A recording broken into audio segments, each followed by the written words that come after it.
नमस्कार दोस्तों, आपका स्वागत है आपके अपने YouTube channel Vidhi Judicial Academy में। मेरा नाम है Vijendra Verma and I am the director founder of the Vidhi Judicial Academy. We provide coaching for the judicial services exams, and through this video we are trying to reach out to you to provide you full professional exam oriented coaching for the judicial services, and that is free of cost. Let's start section 29. 29 very simple. चलिए क्या है? Ambiguous and uncertain agreement section 29 very simple. इसमें only for it is important only for prelims.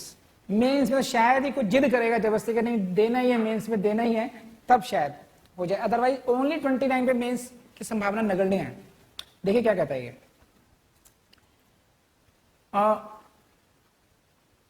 Agreements the meaning of which is not certain or capable of being certain are void. ऐसे agreements जिनका meaning certain नहीं है या जिनका meaning certain से निकाला नहीं जा सकता, वो शून्य होंगे। सिर्फ ये लाइन याद करेंगे आप और इसके इलस्ट्रेशन याद करेंगे बस। Agreements the meaning of which is not certain or capable of being made certain. जैसे A agrees to sell to B 100 tons of oil. 100 ton आपको ऑयल बेचा जाएगा। अब कौन सा ऑयल है वो? कोकोनट ऑयल है, मस्टर्ड है, कौन सा ऑयल है वो? There is no certainty in that. There is no certainty in that. Therefore this is void. Void for uncertainty. Next, सही देखिए, कॉन्ट्रैक्ट एक्ट में प्रीलिम्स के क्वेश्चन सॉल्व करने के लिए बेस्ट है कि आप जो उनके इलस्ट्रेशंस हैं सेक्शन के साथ, उनको तो घोट ही लीजिए बहुत अच्छी तरीके से। मैक्सिमम क्वेश्चंस आपको उन इलस्ट्रेशन से मिल जाएंगे। ठीक है, लिखो ए एग्रीज टू, देख लीजिए आपकी बैलेट में तो हो गई। A agrees to sell to B my white horse for ₹500 or ₹1000। या तो 500 रुपए में बेचूंगा या 1000 में। Again there is nothing to show which of the two prices was to be given. 500 रुपए देने हैं, 1000 रुपए देने हैं, there is again uncertainty. This is void. Simply कर लेंगे। A agrees to sell to B all the grain in my granary at Ramnagar. Ramnagar में जो मेरी ग्रेनरी है उसमें सारे जितने भी ग्रेन वो है, तो यहां पर कोई अनसर्टेनिटी नहीं है कि रामनगर में जाइए वहां पर जितने वो सब कुछ है। तो please see this illustration, these are not nothing technical, जिसमें बहुत लंबा कुछ लूं बोरिंग हो जाएगा सब कुछ। तो जो 4-5 इसके इलस्ट्रेशन हैं उनको ढंग से पढ़ लीजिए, समझ लीजिए, सब बियॉन्ड पढ़ने की जरूरत नहीं है आपको। सही है सब? Now comes the section 30। ठीक है सब? Now let's come to section 30। This is the agreement by way of wager are void. Wager के द्वारा जो एग्रीमेंट होंगे वो कैसे होंगे? शून्य होंगे, वॉइड होंगे ऐसे एग्रीमेंट्स। तो this is first question is from your by way of wager. Agreements by way of wager are void. ये कौन सा सेक्शन है? This is section 30। Now most important thing in this is what do you mean by wagering agreement? That is more important actually. What is wagering agreement? The meaning, from the meaning you can see the question on the meaning of the wagering agreement itself, कि wagering agreement का मतलब क्या, meaning क्या है उसका। ठीक है, तो उस पर से आपको, क्योंकि section 30 what says? Section 30 only says that the agreement by way of wager is void. But what do you mean by the wager? It is nowhere defined in the contract period. And for that purpose, you will have to go to the case of Carlyle versus Carbolic Smoke Ball Company, and this was explained by the Hawkins judge. Contract Act does not define a wagering agreement. The nature of such an agreement has been explained by Justice Hawkins, in which case Carlyle versus Carbolic Smoke Ball Company, and this is the question of your prelims. In which case, by which judge the meaning of the wagering agreement was explained? The answer is Hawkins, and the name of the case law is Carlyle versus Carbolic. कर लेंगे अभी? तो this is now what he explained it. According to the wagering agreement, these are the essentials of a wagering agreement. You must remember like a table. 2 2s are 4, 2 3 are 6, like this.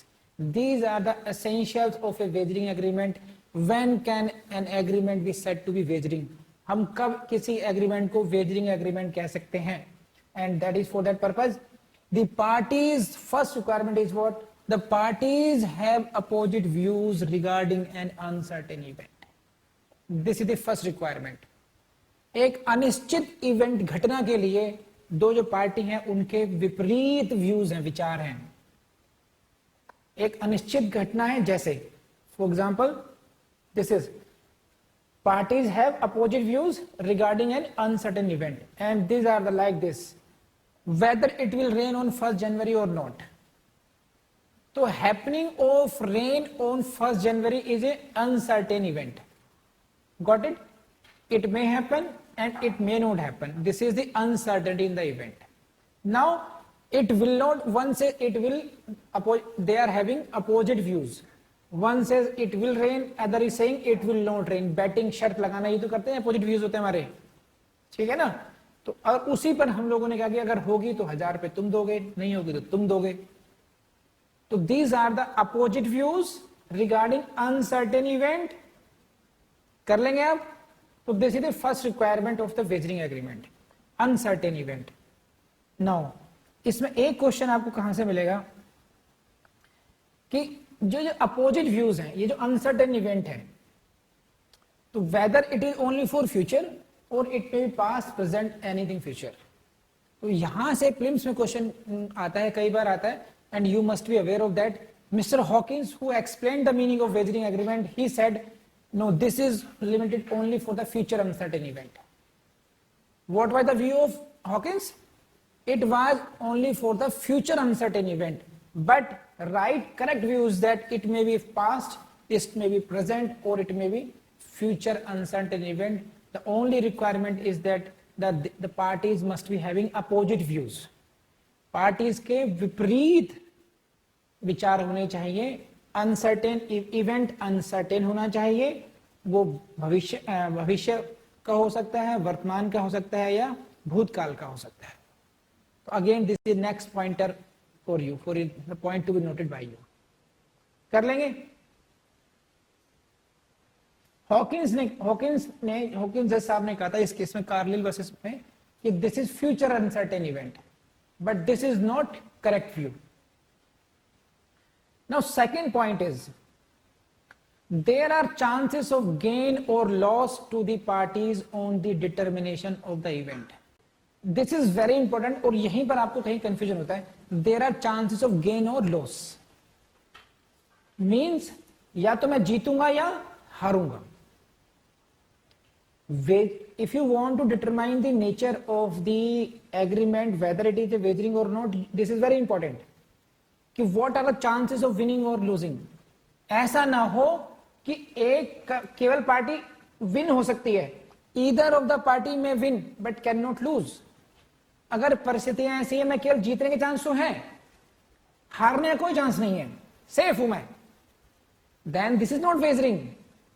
मैं जीत भी सकता हूं या मैं हार भी सकता हूं, it all depends upon the event.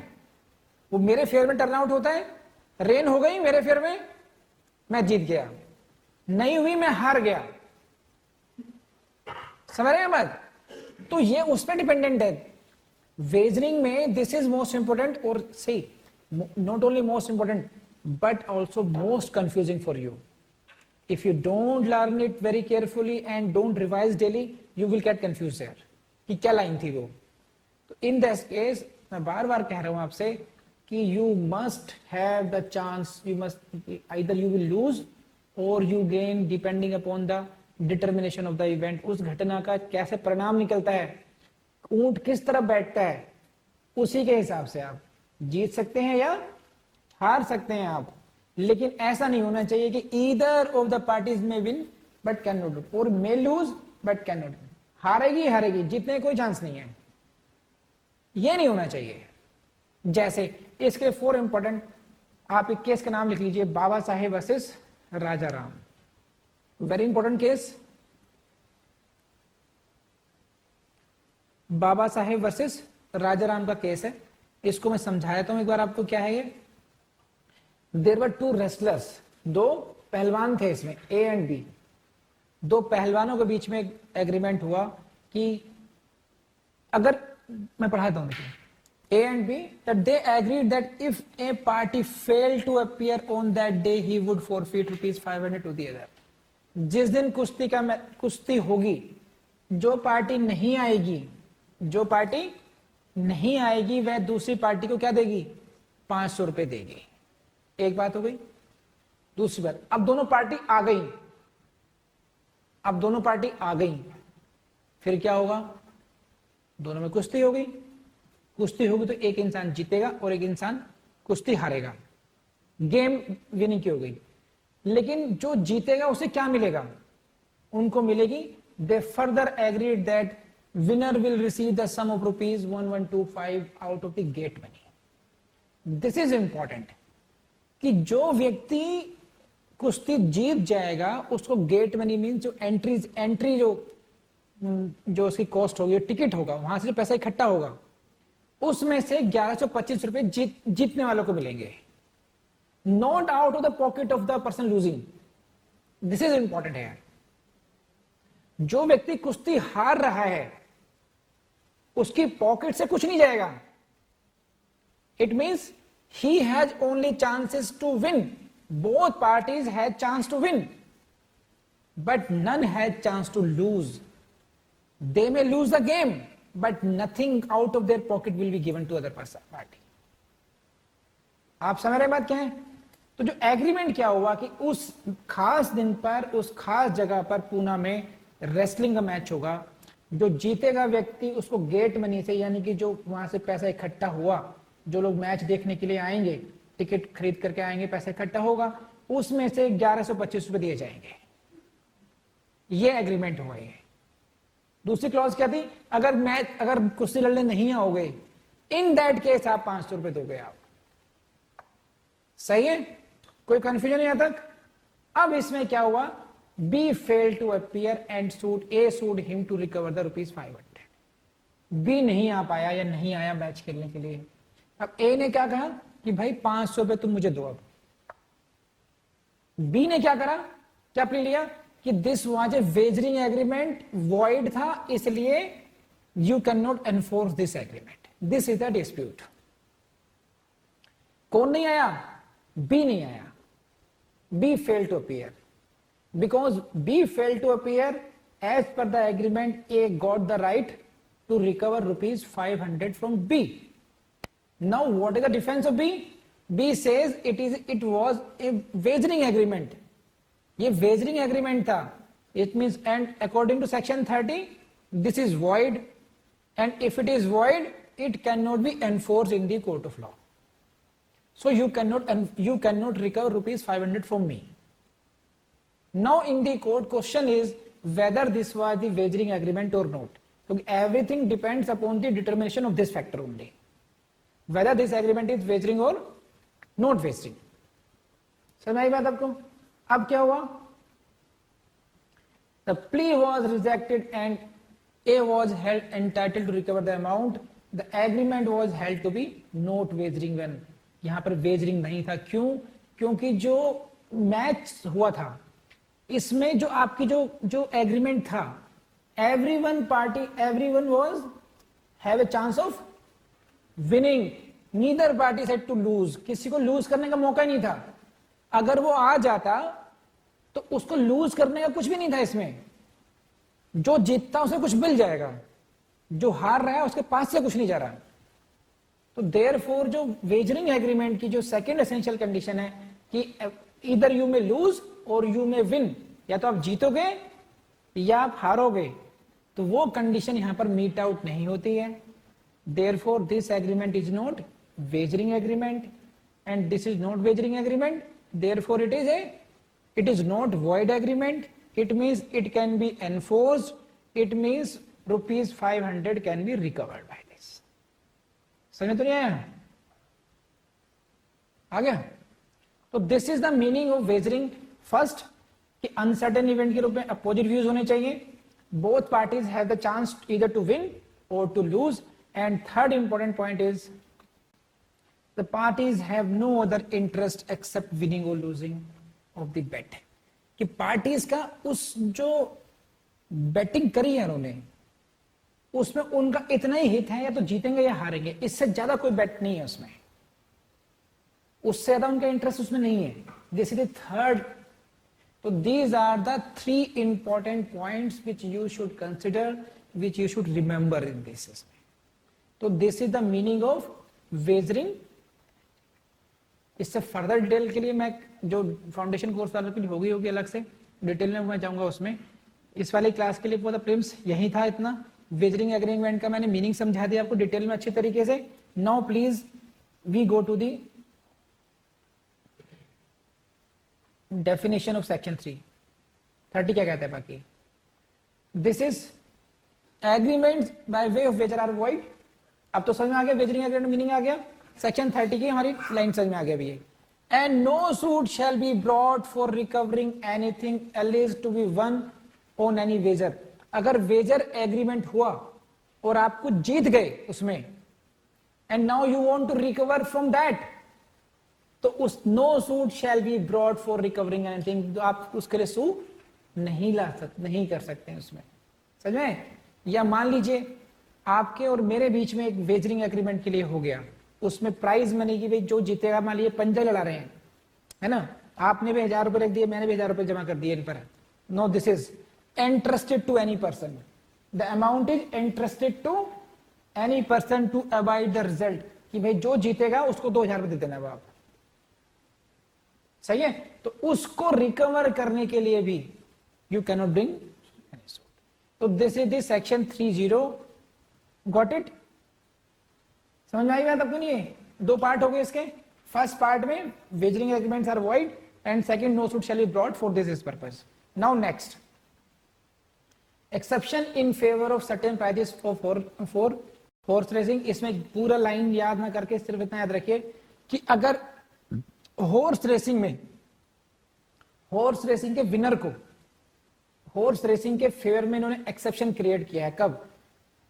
Value और अमाउंट ऑफ 500 रुपीज और अपवर्ड्स, अगर प्राइज में नहीं 500 रुपए या उससे अधिक की है ना, तो तब हॉर्स के विनर को आप उसको वेजर नहीं मानेंगे, आप उसके फेयर में एक्सेप्शन क्रिएट कर दिया लोगों ने। This section shall not be deemed to render unlawful subscription or contribution or agreement to subscriber contribute made entered for a reward any played prize or this of the value of this if meaning there by. बहुत आसान शब्दों में कहूं, अगर horse racing के लिए कोई prize देने के लिए आपने कोई सब्सक्रिप्शन करना शुरू करा या उससे संबंधित एग्रीमेंट एंटर किया आपने, तो that shall not be treated as void। If condition क्या है, उसका प्राइस कितना होना चाहिए? 500 और अपवर्ड्स होना चाहिए, सही है। लेकिन इसका मतलब ये नहीं है, जो नेक्स्ट है इसमें, nothing in this section shall be deem to legalise any. इसको जरा सा याद कर लीजिए बस। Section 294 IPC is not affected because of this. ये कहा कि भाई इसकी वजह से इसको void नहीं मान रहे, तो सेक्शन 294 आईपीसी के प्रोविजंस इससे अफेक्टेड नहीं होंगे। एक चीज याद कर लीजिए, इस केस का नाम लिख लीजिए बस फिल्म्स के लिए। A chit fund does not come within the scope of wager. Narayana Iyengar versus KV Ambalam, इस केस को याद कर लीजिएगा। This is important for your films. आपने एक बात नोट की होगी कि आपने जो बचपन में याद किया, जैसे टेबल याद की या रिलीजियस कुछ आपने कोई आरती, कोई नमाज, कोई गायत्री मंत्र याद कर रखा होगा, तो आपको हमेशा याद रहता है। वो क्यों रहता है? क्योंकि रिवीजन बहुत किया होगा। उसी तरीके से मैक्सिमम फेलियर्स इसलिए होते हैं, ध्यान रखना, कि लोग याद नहीं करते, केवल पढ़ते जाते हैं। तो दोस्तों, आप ये गलती बिल्कुल नहीं करेंगे। जितना भी आपने पढ़ा है, आप खुद से पूछना कि आपको वो याद हो गया है नहीं हो गया। आप उस दिन जज बनेंगे जिस दिन आपको ये सारा जो ज्ञान आपको दिया जा रहा है वो टिप्स पर ऐसे होना चाहिए जैसे 2 का टेबल। ये मत भूलिएगा। और without wasting time, please go to the next video. Thank you very much.